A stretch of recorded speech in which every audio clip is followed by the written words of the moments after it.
Hi everyone and welcome to the Mikey Does NFL podcast for today's date, Friday the 22nd of October 2021. I'm your host Mikey. Thank you for joining to listen to an Englishman talk about American football. So apologies, I was going to try and get this out yesterday, but I'm feeling a little bit under the weather, bit of a cold. I don't know if you can hear it in my voice or not. Not ideal. But today we'll try and go through a quick recap of the Week 6 games. A quick player profile on Jamal Chase for the Cincinnati Bengals. Probably some random ramblings and my Week 7 picks. Stay tuned.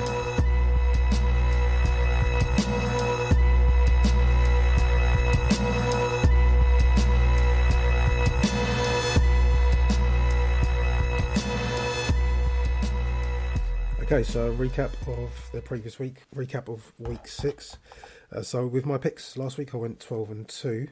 The only matches I didn't get right were the Ravens beating the Chargers and the Titans beating the Bills on Monday Night Football. So the shock of the week for me probably was the Ravens beating the Chargers. So not so much that they won, it's just in the fashion that they did. The defense just pretty much shut Herbert and the Chargers down. They just sort of couldn't get it going. So the Chargers were 3 of 12 on third down and got less than 250 yards sort of total offense, which I've not fully checked the numbers, but I'm assuming that's going to be probably the lowest yardage they've had offensively this season. So Lamar probably wasn't as good as he was on Monday Night Football against the Colts the previous week. Threw 2 interceptions, but one of them I don't think was his fault. But yeah, kind of did what he needed to do. I mean, he made a run when it was, I think it was 1st and 20. And just, he might have had Hollywood Brown open, but he just decided to run for it. And at a minute, no one can seem to stop him, really. Mark Andrews, he had another productive week at tight end for the Ravens. 68 yards total and another touchdown. For me, it was kind of the Ravens' ground attack that did the most damage. So Lamar ran for some yards, but they had other contributors to the yardage. Latavius Murray, Freeman, Le'Veon Bell didn't get as much yards, but he got himself into the end zone. Defensively, I think the Ravens blitzed well. I mean, they disguised the blitzes. I mean, they didn't really disguise them. They sort of it looked like they were bringing up a lot of people at the line. They were just sort of hiding where the blitz was coming from, and I don't know if that kind of played on Herbert's sort of decision making in any way. Again, like I said, it's not a surprise that they won because I wasn't really sure how to call that game. It's just the fashion of the victory for me that was a surprising thing.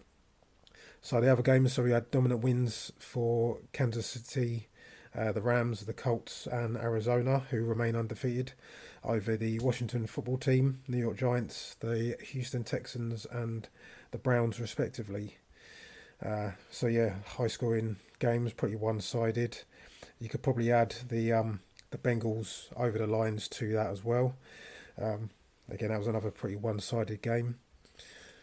Aaron Rodgers rolls into Chicago with the Packers and owns them again, as he sort of told the crowd after he scored his touchdown. And there were a few Bears fans who were flipping the bird. Rodgers brought out a belt and let him know who their owner was, basically. The Raiders got a win over Denver, big divisional win after the kind of week or last few weeks that the Raiders have had for them to bounce back and get in the win column. Again, Denver's kind of run that they had at the start of the season, they were against teams who hadn't won any games, so they started 3-0. All three of those teams combined started a combined 0-9. It was a bit of an inflated record, I think I said at the time, or I said last week. The games, Steelers won over the Seahawks. The Vikings beat the Panthers. Cowboys waved goodbye to New England in overtime. The Jags beat Miami in London with a field goal right at the end. And like I said, the Titans beat the Bills on Monday Night Football. Really, the Bills, they had opportunities to win the game. They had a touchdown call back. I think it was in the third quarter. I think Sanders got flagged for a hold. They had a kick return touchdown callback as well in the fourth quarter. And they went for it on fourth down right near the end when, I don't know, you could kick the field goal, try and get the game into overtime if you can stop Tennessee with whatever time was remaining. I think it was less than 2 minutes anyway. But they played called aggressively and didn't get over the line, so the Titans held on for the win. Story of the game for Tennessee was Derrick Henry. Again, another monster game, which is what I said. If he has a monster game, then they've got a chance. And yeah, he went over 143 yards and 3 touchdowns. The guy at the minute is just almost unstoppable.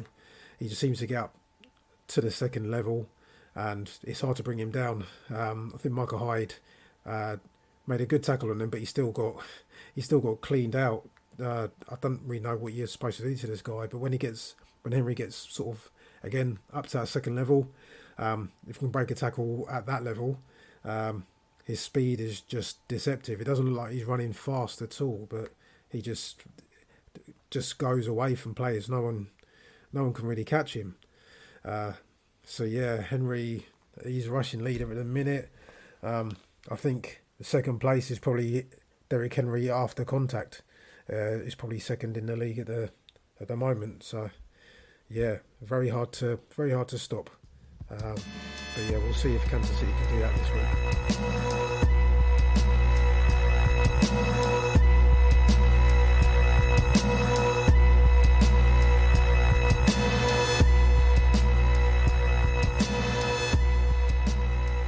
So also talk about the Jags getting their first win in about 20 games, I think it is, over the Miami Dolphins in London. That's Trevor Lawrence's first career win. Urban Meyer's first win as an NFL head coach.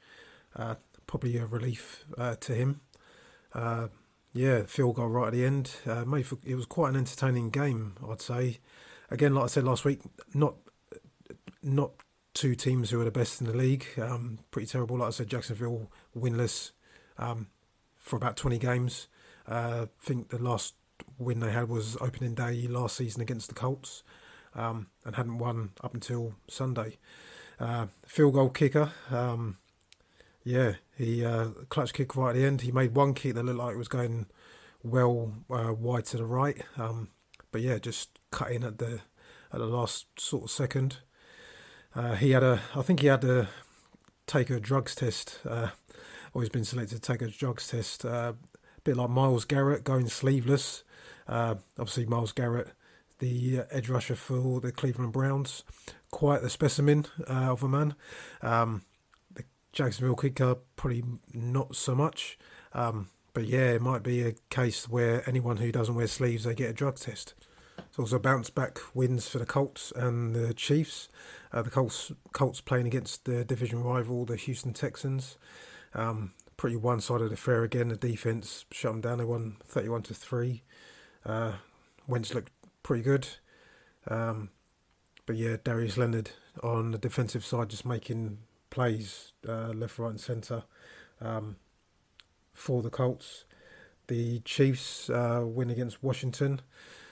Yeah, back to sort of winning ways for them. But yeah, they've got a tougher matchup this week against Tennessee. And I'll go through the matchups shortly. But before that, I want to go through a quick player profile on Jamal Chase, who's the rookie wide receiver for the Cincinnati Bengals. So Jamal Chase, he was a 5th pick overall by the Bengals. Former teammates with Joe Burrow at LSU, the Bengals quarterback. There were a lot of people who thought that, probably myself included, that they probably should have drafted the offensive lineman Sewell from Oregon, who's playing for the Lions, mainly to try and protect Joe Burrow. I mean, it's your franchise quarterback, and last season they had a lot of trouble protecting him, and which ended up with him being injured, missing a lot of time last season because of it. But he's back now. So Jamal Chase. So he was part of the LSU team that pretty much broke all records offensively when they won the national championship in 2020. For the 2019-2020 season, went 15-0. He was a COVID opt-out last year, so he didn't play a down of football. What would have been, I think it would have been his junior year. There are a few pre-season worries about him not being able to catch the ball. Now, I thought that was ridiculous. Just seeing what he did at college, a player that good just doesn't turn bad overnight. I drafted him in fantasy because I knew that would be the case. I knew he'd be too good to not be good, basically. So we're in week 7, and already he's probably seen as one of the top deep threats in the league. Again, teamed up with Joe Burrow again, his former college teammate. 5 touchdowns. He's currently over 550 yards. So at this stage of the season, he's ahead of Justin Jefferson last season. So Justin Jefferson of the Minnesota Vikings, who also played at LSU with Burrow and Chase. Jefferson set the record for rookie wide receivers in terms of yardage. I think he finished with 1,400 thereabouts. So at the moment, Chase is on pace to break that. The most important thing I think for Cincinnati is to keep Joe Burrow healthy. There's obviously a chemistry that they've got. Again, going back to their college playing days. But yeah, future's bright for Jamal Chase in Cincinnati. Yeah, I think he can get away with wearing the number 1 shirt or number 1 jersey. Yeah, his results are speaking for themselves, really. He showed the unselfish sort of side of his play last week. He threw a key block for, I think it was Joe Mixon, to get into the end zone against the Lions last week. Yeah, just cleared the guy out basically twice, threw Mixon into the block sort of thing, and yeah, Mixon got into the end zone for it. So yeah, I'd say he's one to watch, but you should be watching him already.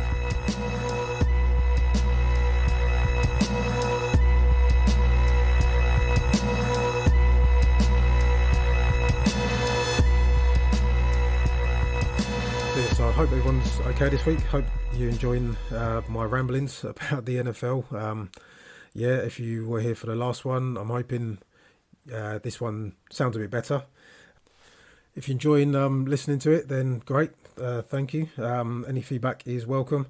If you want to reach out to me on Twitter, my handle is @MikeyDoesNFL. I basically talk about American football on there. Although I did mention something about the New York Knicks winning against the Boston Celtics on opening night in the NBA. But yeah, I try and keep it football related as much as I can. So I'll go into the week 7 picks. So like I said last week, I was 12-2 with my picks. So again, spoiler alert if you haven't seen the game from last night, the Thursday night football between the Broncos and the Cleveland Browns. So I'd picked it for the Broncos to edge it in a low-scoring game. Browns were without Kareem Hunt, Nick Chubb, and Baker Mayfield at quarterback. But yeah, if you don't know the result, then close your ears. But yeah, I went for the Broncos. Actually, no, I won't give away just in case you haven't seen it. But yeah, I picked the Broncos. So you'll see if I can get my pick right after the actual matches happened. So in the other games that we got this week, so we got the Panthers at the New York Giants. 2 teams struggling a little bit at the minute. I'd go for the Panthers to win. The Giants are struggling to win anything. They're in a really bad run at the moment, and they've got some injury concerns. Yeah, not great for them. So I'd pick the Panthers for that one. Pats versus the Jets. I'd see the Pats bouncing back. It was a close game in the end against the Cowboys, which they lost in overtime at home. But the Jets aren't a very good football team, so I'd be picking the New England Patriots to win that one. Kansas City at Tennessee. I know KC got the win, so that could be sort of wind in their sails, as it were. But I think the Titans will just run the ball down Kansas City's throats. Kansas, I don't think are that physical a team sort of when it comes to stopping a run. and Tennessee have got Derrick Henry. So I just see it being a lot of Derrick Henry-led offense for Tennessee. And I think Tennessee will outlast the Chiefs in that one. We got the Washington football team, great name, against the Green Bay Packers. Packers for me will win that. Rodgers owns the Bears, so let's see if his ownership extends to Washington as well. I think Green Bay will just have too much for them. Really, they won't really be able to contain Rodgers as much as they like. Washington have of course got Chase Young trying to cause some problems rushing off the edge, but I think Green Bay might. I don't know if he's going to be ready in time for the game, but I think they've got their offensive lineman Bakhtiari. He's been back in practice this week for them, but again I think the Packers will have too much for them. Atlanta against Miami, so two teams who've played the game in London over the last couple of weeks. No bye week for Miami this week, which is normally the case after a team has played the game in London. I think the Falcons win this one. They'll get Cole Pitts going. He had a breakout game a couple of weeks ago against the Jets, again in London. I don't know, Miami. I think Miami are in a bit of trouble. They probably need to try and trade for Deshaun Watson as soon as they can.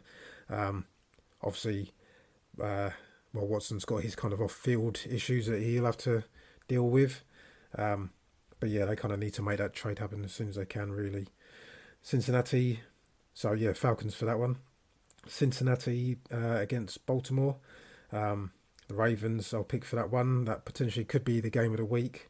I think it'd probably be one of the more entertaining games of the week. Bengals actually look to be quite fun to watch at the moment, with Joe Burrow at quarterback and Jamal Chase, as I've mentioned before, and Lamar Jackson on the other side for the Ravens.